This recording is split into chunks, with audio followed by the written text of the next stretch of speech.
to us from originally from Poland, but for this event from Vancouver. He describes himself as a pianist, perfectionist, and that. He's Python core contributor. So, ladies and gentlemen, please welcome Łukasz Langa.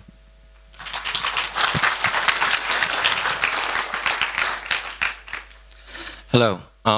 This is kind of interesting because it might very well be that in a month's time, the thing I'm going to talk about is not going to be the thing that you're going to get in Python 3.5. The reason behind this is that this is arguably one of the most controversial things that we try to introduce, and there's quite a lot of discussion about how to do it right, but be pragmatic at the same time. But before I begin, let me tell you a few things about myself. So that's me. I maintain config parser for core Python. Started contributing in 2009. So I have my comment rights like for 5 years now, but I still feel like I'm like the rookie in the room whenever we go to the language summit on PyCon. So I also maintain functools, but this is really a big word because Raymond Hettinger, who wrote most of it, he's like this most amazing guy. Like I couldn't start this project on my own, like ever. But still, I wrote a thing for functools, which is single dispatch, described in PEP 443. So it's gaining traction. We use it at Facebook. It's used in OpenStack, so quite a nice thing. I've spoken on a number of conferences, and you can find me on Facebook, Twitter, and email if anything else fails. All right, so why would you even want optional static typing? The reason behind this is, I don't know, maybe you don't. I would argue that languages, and I mean not only the good languages that we know, like Python, arguably Ruby, but also the very bad ones like PHP, are the reason behind the success of most big companies on earth today. Languages that traditionally have been designed for building big systems didn't let you to move fast enough. When you start a project, it's gaining traction, you get eyes on it, and it gets increasing number of users. It's very easy for somebody else to come and steal your lunch. So using a dynamic language, being able to move really fast is crucial to be able to be the first to market and to maintain this position where you're better than them and you can change whenever your requirements change. So I love dynamic languages, and I feel like with them, as with the internet, the earth is never going to be the same again. So we're never going to come back to this world where we type everything. So good luck, Haskell, but no, I don't think it's going to be a mainstream language anytime soon. But still, if you do have a project that is gaining traction, it's getting bigger, you have an increasing number of people working on it, suddenly you see that you have trouble with understanding and maintaining your system, especially if new people are joining your team very often, and there's change that is constant. So the thing that you're describing, the thing that you're explaining to the new people might very well not be true when the next guy comes 2 weeks from now or 2 months from now. So type declarations can serve as machine check documentation. This is important, since code is typically read much more often than it is modified. So this is especially important when your project is large and complex. People say that, yeah, but you should just unit test, you should just use doc strings and it's all good. But I argue that if your unit tests mainly serve as your type system where you check whether your instances are of the right type, or worse yet, you use is instance checks in your code, you're doing it wrong, because this is a waste of time. So static typing can help you find bugs earlier with less testing. So I mean, obviously we want to have 100% test coverage, and I don't mean line coverage, but branch coverage. Everything should be perfect in that regard, but very often this is not the case because, as I said, we are moving fast. So with less debugging, less testing, you can go further if you use type declarations. Again, this is especially true for projects of large size.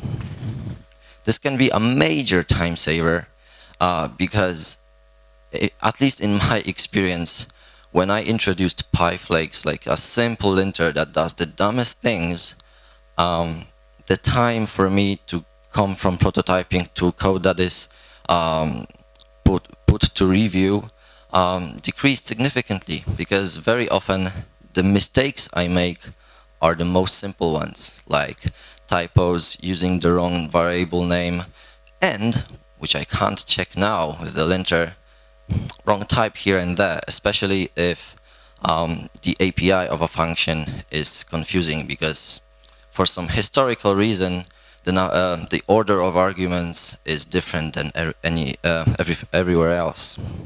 So all in all, you can find bugs before they go for review, which is nice because we have had multiple talks on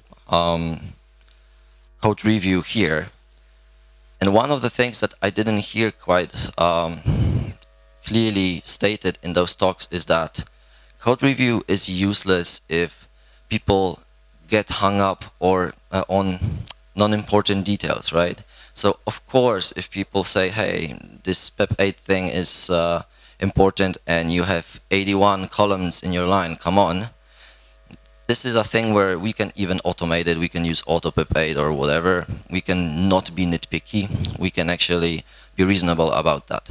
But just after this group of errors that are simply, I don't know, stylistic, or you made a grammatic error in your docstring, there comes another type of errors, which I would argue it's a waste of time to use a person to point out those errors to you. And a cause of those errors includes type problems. I would say we're good enough now for machines to do it for us. So if you do have this machine static typed thing that helps you find difficult to find bugs and improves reliability, then what you end up with is the sort of IDE thing where it doesn't matter what editor you use, but in your workflow there is this step. It might be in your editor, you know, it might be a separate thing, it might be a pre-commit hook, doesn't matter. This step tells you that you made a practical error when you introduced a change in your code. So linting, which already is quite nice for Python, could be much more powerful with static typing. So that doesn't only include linters, of course. With static typing, you can practically build useful tools that help you with debugging and give you code completion and stuff like that. But that's like, I don't know, a secondary win in my book. Still, it's gonna be really possible with this sort of thing. And the best part about it, as we think about it, is that you don't have to choose static typing and stop using dynamic types, right? You should use Python as you are using Python now. This doesn't change.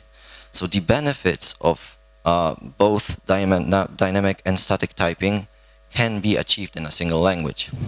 So dynamic typing, as I said, can be most useful when you're starting out your project, you're prototyping fast, and when the reliability is fine and the readability of the code that you have is really high. With new code, usually we always kind of trick ourselves to thinking that this time around my project will never get to this point where it's this giant, slow, unreliable mess.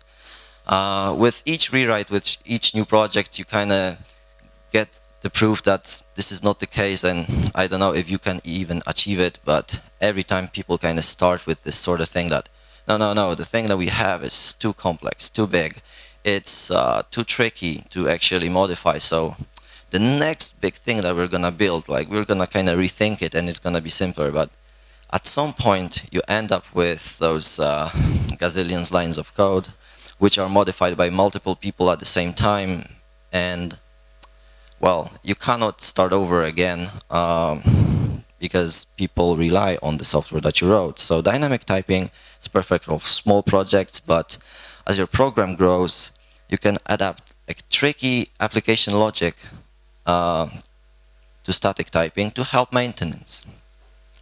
So should you use static typing? Well, I think this depends, right? But if your project is large, if your code base must be maintained for a long time, if you have very many developers that are working on the same thing, you run tests that take a lot of time, type checking might help you find errors before you even run unit tests, so that basically makes your workflow faster. And some project members don't like dynamic typing for some reason. I don't know, they switched from a different company, they used a different programming language. So they kind of could feel a little more at home if they can optionally add this sort of thing. This is a safety net that you don't have to use, but you can. But basically, whenever you want to future-proof your project, so if you're writing a reusable library, say, then static typing could be helpful for you. So how about other languages? Not speaking about Python yet. Did anybody else take an existing language that was 100% dynamic and said, hey, the projects that we make are too big and we cannot rely on it anymore, so we should really add types to it? So obviously there are multiple projects like that, but I wanted to focus on two. The first one is Typescript, made by Microsoft, which is a typed superset of JavaScript. Adds interfaces, classes, mixins, and modules to the language. So it's not only a static typing like overhaul, it's an entire, big advancement of the language. So an example of code could look like this. Sorry for Typescript presentation, but I felt like this is a good thing to show you, that the JavaScript that you think about can look absolutely different. So those type checks are duck typed, which is a thing that they took from Python. You can have multiple valid signatures. Functions and classes can use generics and type parameterization.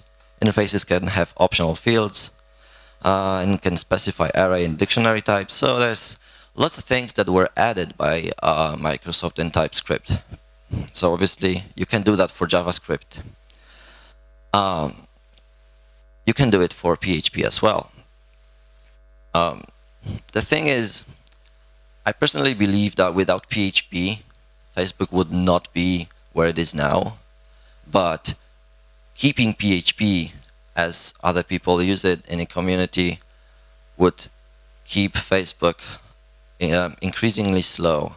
So I'm saying Facebook would not be here without PHP, but if we didn't invent Hack a while ago, we wouldn't be here as well, because with the growth that we have, PHP gets too unreliable. So Hack is a programming language that interoperates seamlessly with PHP. This basically means you can upgrade certain modules of your code to Hack. You don't have to overhaul the entire thing to start using it. You can start file by file. So it provides opt-in static type checking, type aliasing, generics, nullable types, lambdas. This is how it looks like. Kinda still PHP, but a little nicer. As you can see, we have return types then this thing is already checked by IDEs. This thing is already checked when you run your linter. This thing in at Facebook is checked before you check in code for review. So before any other human looks at your code, if you have an error, then you will know about it straight away on your development machine. So looking at all this, especially using this thing at work, I've become really excited about the prospect of adding such thing to Python, because I immediately saw that it's kind of disappointing where you have this massive project with multiple millions of lines of code, and people can more reliably refactor it and develop it faster. And right next to it, underneath, you have this big number of Python programs that we also use. That's basically Python software running on every server that we have. So there's also quite a lot of Python. And it was disappointing to see that those Python programs are more tricky to write, slower to write, and more often there are production problems where we wouldn't have them if we wrote it in Hack. So I thought, well, where's the problem? Like, we obviously have unit tests, we obviously have reviews, but there's this group of errors, especially when it comes to refactoring, where you kind of can miss a subtlety of the typing that you're using. And this sort of thing is very nice with optional static typing. So obviously this is not a new idea, because when Python 3 was introduced, this was one of the most cited new features that people wanted. The problem about it was that we weren't sure at the time. I mean, I wasn't even like contributing back then, but at the time it wasn't clear how this thing is supposed to work, how the type checking is supposed to be activated in your program. Should it be runtime? Should it be checked by a separate tool? Should it be a mode of the Python interpreter where now it checks types but normally doesn't? It wasn't even clear what syntax to use for types, because there's very many possibilities when the types become more complex. So what Guido did instead is he asked Colin Winter from Google to just provide the syntax for annotating functions with arbitrary basically expressions, right? So what you could do is you could add information to your function declaration. This information is kept at runtime, but it doesn't mean anything to Python. Python doesn't do anything to it. But what you can do is write software that accesses this function annotation and do stuff with it. And there's multiple existing libraries that do just that. So the important thing about it, because as you can see, this is arbitrary. You can use it for anything, not only type checking. But the important thing about it is that even then, the first cited use case for annotations was type checking. So some people say that, wow, now we shouldn't really kind of hijack this thing because it's more generic than just type checks. Yes, this is correct, but still the most important use case for it was type checking. So how are we gonna go about this? And this should have like a giant under construction sign right here. Well, basically a year ago at PyCon, we met this young guy from Finland called Łukasz, who just started working on his MyPy language. MyPy was a new Python interpreter with optional static typing. So a totally different thing. Like, you couldn't really use it in production yet. It was a project that he wrote as his PhD. But it was really interesting. It was one of the first cases where you could actually see a complete proposal of how optional static types could look in Python should we decide to add it. So I've become kind of interested in this thing.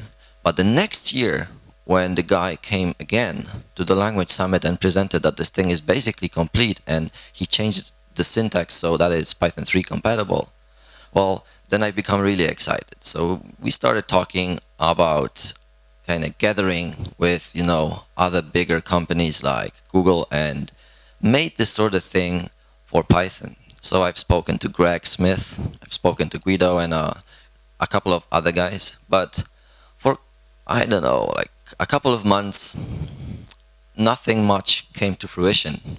And suddenly in July, I've heard that, you know, there's this project where Dropbox is starting to adopt some optional static typing with, you know, some tricks so that it even works in Python 2.7. At the time, it was increasingly clear that something like that would be useful for our code bases as well. So I was eyeing the existing approaches that use function annotations. I thought, you know, we're starting to gradually migrate all the software to be Python 3 compatible.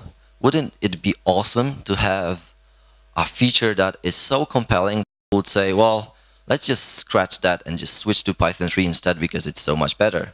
And I thought like type hinting, which provides you easier refactoring, you know, easier to find bugs and stuff like that, so on and so on, would be one such feature.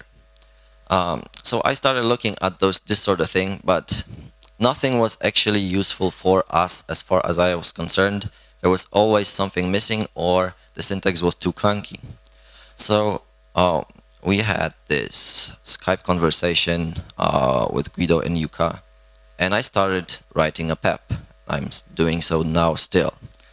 So the syntax of the thing would be that you can just use types as you would expect it to work. So as function annotations, you can use str here, and it knows that this is a string. It can do a type check in your code while on linting time and stuff like that. So abstract-based classes, types available in types module. Any user-built class can be used here as a type. So in any case, the type name used has to be available in a local scope, right? So you need to kind of have it imported or just have it built in. But you can also alias types. This will become useful in a while, where you can see how more complex types look like. But basically, this doesn't matter, right? You can select any local name that you want. So this is still the same type. Here you can see that the most interesting thing about typing is collections, right? Normal types where you just have an object of a single instance of a class. This is easy, right? When collections start to be, when you start looking at collections, things get much more interesting. So an example here would be, we have a set of employee objects. We have a mapping that maps strings to strings and stuff like that. So what are those classes? Those classes are things available in the abstract base classes module. We're going to modify them so that they support the subscription syntax to provide information about the items they hold. The reason why we chose this syntax over other things is twofold. Firstly, the most common known syntax for generics is triangle brackets. How do they call? Yeah, but they basically make your language parser much more complex, because suddenly this sign that you just use for left shifting, right shifting, and comparisons start being used also as a container. So there goes our simple parser of the Python language. So we weren't ready to give it up. But more importantly, we were pragmatic at thinking that it would be a waste to just provide this feature for Python 3.5 and never enable the ability for people that don't use Python 3.5 yet to use it, which is why we decided to go with the subscription syntax, which is as close to the triangle brackets as it gets, I think. So obviously, sometimes you don't really know what type a container will have. You would want to parameterize it, or it doesn't matter what type it is, but it matters that this is the same type in multiple places. So you can do that as well with the variable syntax, where you specify basically here that no matter what type the sequence has, the function will return an object of the same type. So this is useful in an easy example like this, but it's even better when the example get more complex. We can work out like covariance and contravariance as well, but this is a thing where we are still working out which variance should we use. All right, what happens if you don't have your name imported or you declare it below the function that you're annotating? Well, the pragmatic approach to this is to simply enable using strings in that case. You can just say, this is the thing that I would normally write, but I cannot import this thing for any reason, like, I don't know, circular imports, or a thing that is generated at runtime, or anything else. Like, it's nice for us to be just able to say, this is how we would want to use our types, but the declaration is actually below. So this is very similar to what Django does with models, so I don't think anybody should be very surprised by it, even though I admit it's a little ugly. All right, in this case, we would want to have this first argument that is either a single employee or a sequence of those employees, right? And then we can actually check what to do when it's one, what to do when it's another. But the thing is, we do have those union types. That's going to be a new class in the AppScript-based classes, which enables you to add multiple types as possibilities for a single argument. So any is fine. But very often, I would argue like the most common use case for this sort of thing is gonna be this, which is why we have an alternative syntax for it as well. So very often it's like either make it an employee or it's gonna be none because no employee was provided. It would be kind of awkward to write this sort of thing all the time, which is why you can also just say, this is an employee, but the default value is none. So obviously the type linter will know that, well, you didn't do a type error in a single line right next to each other. It says, yes, this is what you this is what you wanted, and this is more importantly dry, right? So you don't have to repeat yourself if you want to provide this default value. In the first example, you would. So you would have this union type equals none again, which is sort of spurious. But as you see, if you do have unions that don't have none but have other types that are useful for you, it's a little clunky to say this union of 3 types or type and a sequence of types all the time, which is why the aliases are so useful. You can just say, this sort of thing means that it's a union of a number of types, and then just use this short name from then on. So we didn't find any I don't know widely used alternative uses for function annotations, but still it was very easy for us to just say we won't hijack function annotations entirely. If you just use a single expression in function annotation, we say this has to be a type. But if you have multiple uses for function annotations, you can use a dictionary and just provide the type in the obviously named type key. So other uses for you, like, I don't know, command line argument generation, can still be there, and you can still work it out.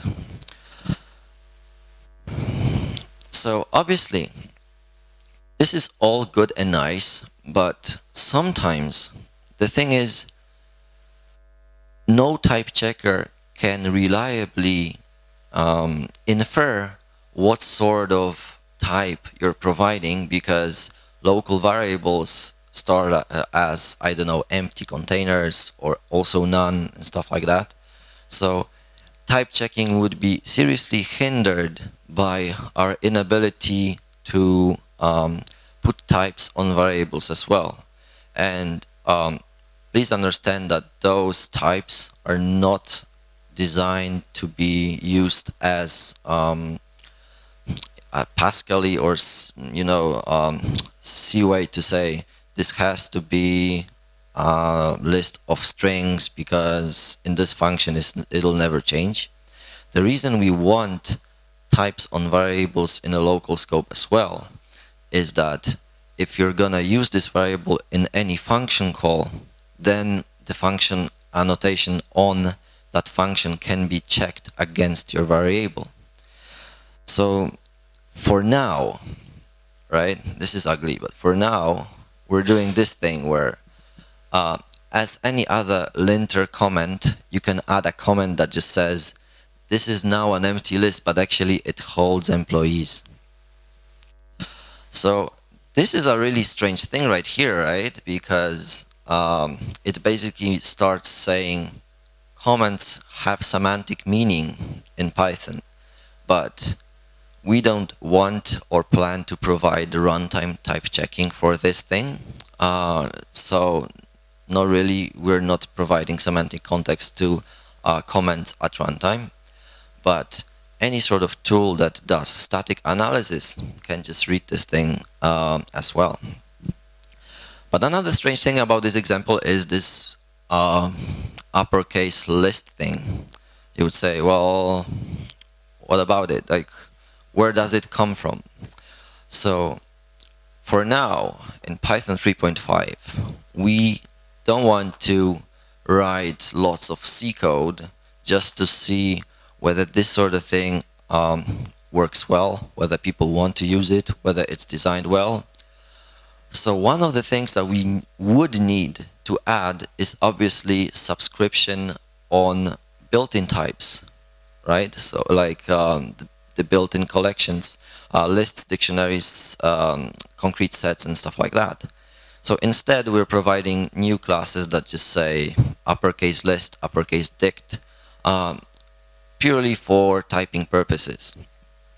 Where do you import them from? So we are introducing a new module, which is just called typing. The reason for it is twofold. Firstly, it's going to provide a uniform place where you can import typing information from. We kind of expect that this requirement for a type to be available in a local scope is going to be one of the blocking factors of adoption, because whenever you need to go and import this mutable mapping from collections ABC, was it collections ABC or collections, I don't really know, doesn't matter, right? So we're providing typing as an easier way to just say, yes, we know what there is in typing, import typing, and just be done with it. So this sort of thing will have aliases to all the abstract-based classes and also provide this new functionality like the var thing and and the uppercase built-in types. But more importantly, if you do have this typing module, then you can really start using a static type checker from day one, even if you're on Python 3.3, 3.4. And I don't know if you're aware, but in the Python 2 world, there's an increasing number of really like unholy hacks that I like, which are codecs that you specify in your source file. So you don't say coding UTF-8, but you, for instance, say coding with types, and suddenly, before your file even gets parsed by the interpreter for, import purposes, it gets pre-parsed by this codec. So you can do crazy stuff with it, right? You can add function annotations to Python 2 as well and stuff like that. So the guys at Dropbox did this, and they are using it, as we speak. So with the typing module, you could start using the same static type checker also for Python 2 with caveats, right? Like some types are going to behave a little different, and some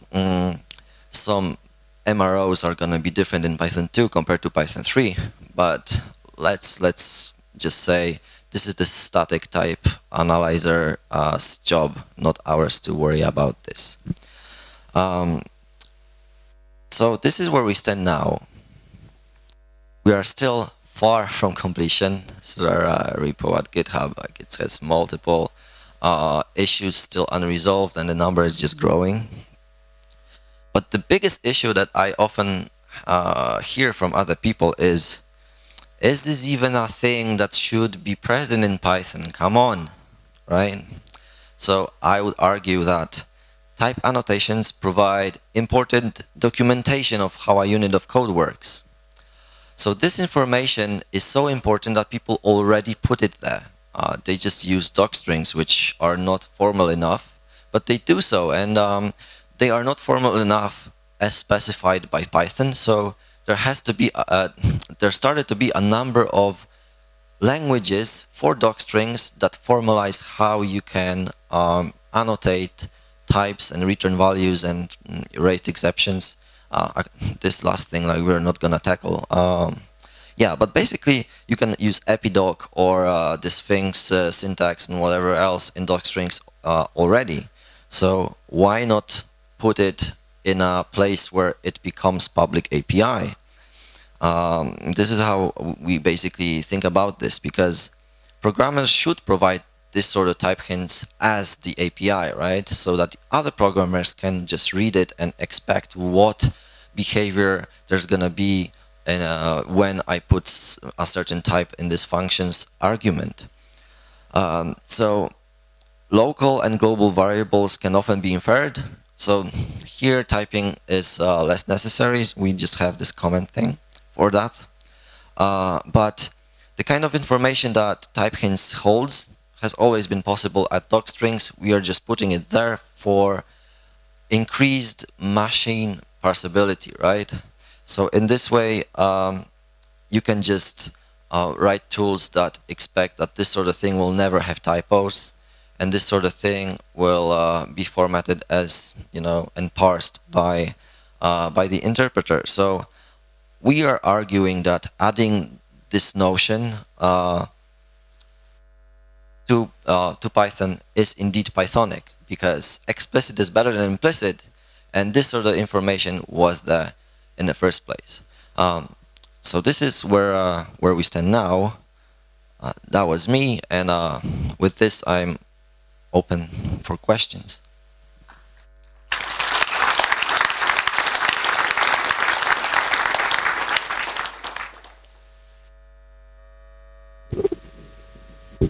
Hi, thank you for the presentation. I have one small concern here. So annotations were available in Python since quite some time, 2 years I think, or something like that. And although they are not widely adopted, there are some libraries and packages that do use them. And by having them used for type checking, you are breaking them. So you are breaking Python again. Yes. So will it be Python 4, in fact? If it was Python 4, we would do it entirely differently. But I can assure you, and I will be quoted 20 years from now, I can assure you that it's not going to be Python 4 ever. Like, we're not going to do this thing again. So there is, you admitted that there is already a formal syntax, for example, strings, docstrings. Yes. For specifying types for functions, for the Correct. return types, and so on, Correct.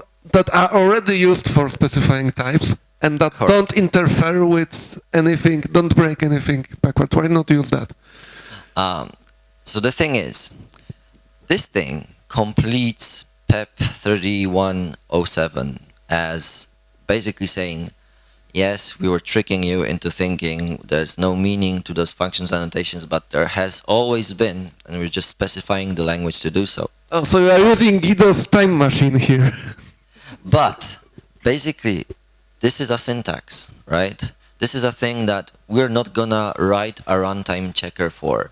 Maybe some of you guys will start a project like that, like runtime type checking. Why not? That's actually quite awesome as well for like unit testing purposes if you think about it. But the most important thing is here, this is syntax. This has no runtime meaning whatsoever. So if you do keep using your old function annotations, they won't immediately stop working, right? You can still keep doing so, but we hope that you'll see that type annotations are useful enough for you to migrate to our like dictionary form where we can basically coexist with other usages of function annotations. So this being said, we also do hope that it's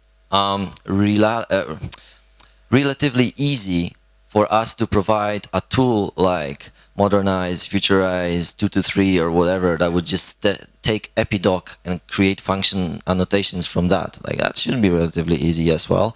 But, well, this is never gonna be 100% correct because the Sphinx syntax doesn't require you to be correct. You can just write whatever you want. And also, I don't expect that this information will go away from docstrings. And the reason for that is that type annotations only hold type information. So they don't basically document your thing. So you basically have to write types 2 times now. You don't have to write types. You just have to specify what your argument does, right? Why is it even there? But this is documentation. This is what docstrings were made for. And we tried to like experiment with it's gonna make any sense for us to try to put it in its declaration itself. But believe me when I say no, this is not a good idea. Okay, thank you. One more thing. sorry about that. When you are declaring those aliases for types, this is code that is inside your production code. It's getting executed on production too, right? Okay, just making sure. Yes, even a declaration, which is an expression, right, gets executed by your code. So the thing I failed to mention before, but good that you asked, is that obviously, in theory, you could use any arbitrary expression that ends up producing a type for your type declaration. But like people do crazy stuff with Python, right? Like meta programming. But the fact is, we expect you to use the simplest expression forms possible for you to be helpful for your type checker and helpful for your fellow programmers, which is the entire reason behind this thing. Hi, how do you want to provide the types into the standard library? Will be some kind of process that every standard library will introduce types also, or it won't be done at all? So this is a good question. If I understand correctly, you're saying whether we're going to provide the annotations on existing functions in the library. So yes, this will happen. I'm not sure if we're going to do it for Python 3.5, right away. we would probably need to do so for type inference to work with your third-party code. So this is an open issue. The problem with it is obviously that you're gonna end up with annotating C code as well, right? But again, in this case, we only need to make sure that the type checker knows what it is using. So in the case of built-in types, we're just gonna assume that the type checker will know how this thing is gonna work. One thing I didn't mention too is that what type checker are we gonna use? Like, is this like some abstract thing that somebody will come up with someday? We're just providing syntax and nothing ever happens with it. Well, no. The thing is, I mentioned this crazy project by Yuka, which was MyPy. As you see here, like, what's new? MyPy only type checks. It does not run programs. What happened at Dropbox is Yuka is now also like paid to work partially on this thing, or maybe even full-time on this thing, and he kind of migrated from a tool that can run your programs if you're lucky enough to be like in the supported syntax and you don't need C extensions and whatnot. He migrated this project just to be a static type checker. So it actually, what it does, it imports stuff for its own purposes, and then it analyzes it and just gives you out errors and stuff like that. This is still quite early, but it's already usable, and the syntax that it uses for now is a little different than what I just showed, but I'm not even sure whether this syntax that I showed is gonna be exactly the same in a month's time. It's not probably gonna change much, but this is where we stand. This is gonna be our type checker. So this software is already there. So we have time for one question, maybe this time from this side.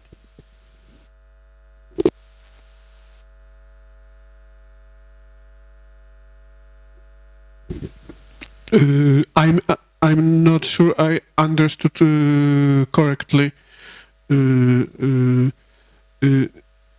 Will there be any runtime type checking, or is it only planned for such separate or IDE tools?